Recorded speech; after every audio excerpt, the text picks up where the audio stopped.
Today is January 24th, 2021. My name is Charles Suter. Today I'm presenting a continuation of my problem-solving series called Catch-22 Problems. My main message here is that solutions to Catch-24 problems have the potential to cause even bigger problems. Now, my definition of a problem is an unmet or blocked goal, or the existence of an undesired state of reality without an immediately acceptable or affordable solution. A Catch-24 problem is a special category of problems because the potential for serious long-term consequences potentially bigger than the problem being solved. So, the Catch-22 problem requires special handling to avoid the risk of consequential follow-on problems.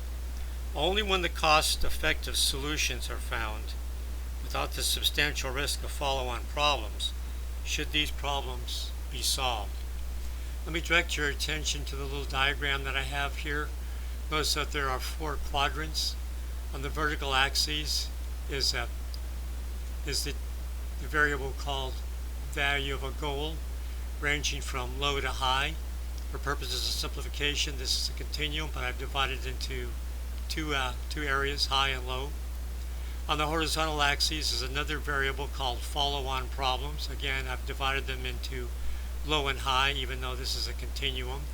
And so the 4 boxes, the area that any decision maker or problem solver needs to focus on, especially when they have limited resources, is this green box here with the stars on it. The value of the goals are high and the follow-on problems are low.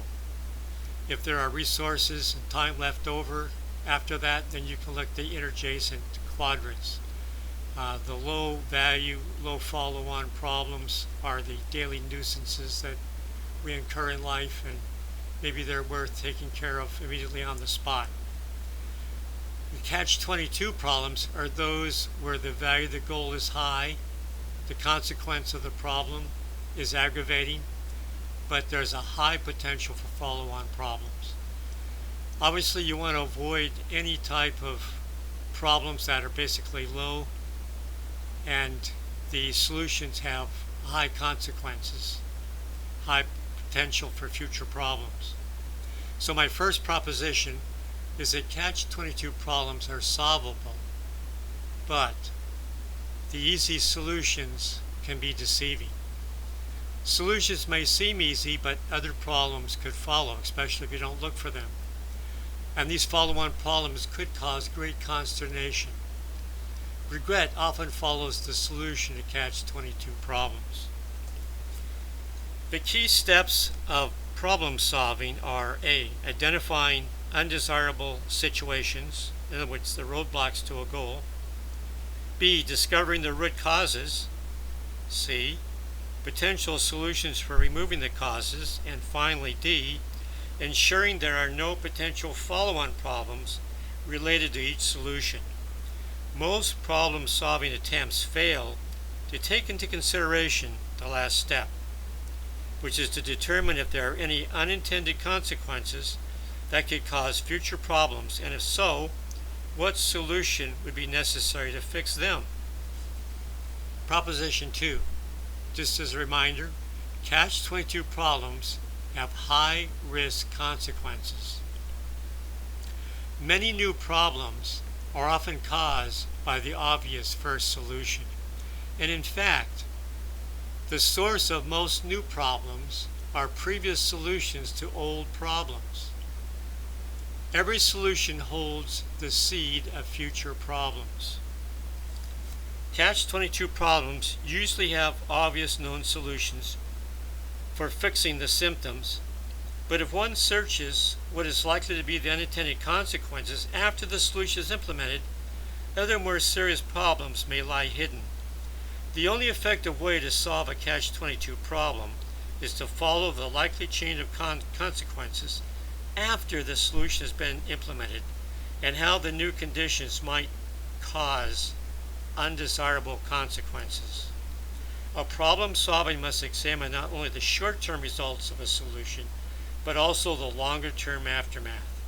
To give you some examples of Catch-22 problems, I offer these. Number one, cutting taxes to stimulate the economy that could potentially cause an increase in the national debt as well as interest rates, which would then eventually slow down the economy. 2. Bombing enemy positions within populated areas, causing damage to both civilian property and causing casualties. And 3.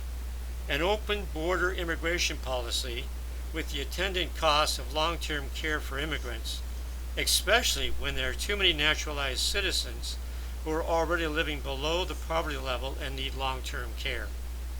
Many times solutions cause new problems that are worse than the original problem. Proposition 3. Catch-24 solutions must avoid creating new problems. Follow-on problems must be anticipated and taken into account beforehand. Develop realistic scenarios that the solutions are likely to cause that might have unintended consequences, and you must do this in advance. Assess whether the solution is worth the additional harm due to follow-on problems. The only way to solve Catch-22 problems is to look before the leap and anticipate the long-term consequences of each solution. If there are likely to be unintended and undesirable consequences following the implementation of a proposed solution, then the cost to solve these problems must be added to the total cost of the solution. Problem solving always involves a trade-off between the value of the goal and the costliness of the solutions, including both the implementation of the original solution and the cost to fix any follow-on problems. These Catch-24 problems with high value and high follow-on consequences must be examined in greater detail to ensure that solutions and the cost of fixing any follow-on problems are taken into consideration before making the decision. My final message is that Catch-24 problems can cascade into cycles of new problems, so beware. Whenever there are potential side effects or follow-on adverse consequences to a solution, greater care must be taken before picking a solution to ensure that the costs of solving all present and future problems are worth the price. The best way to avoid future problems is to avoid solutions to present problems that might cause them. That's all for now. Remember to stay positive. You'll be happier, healthier, and live longer.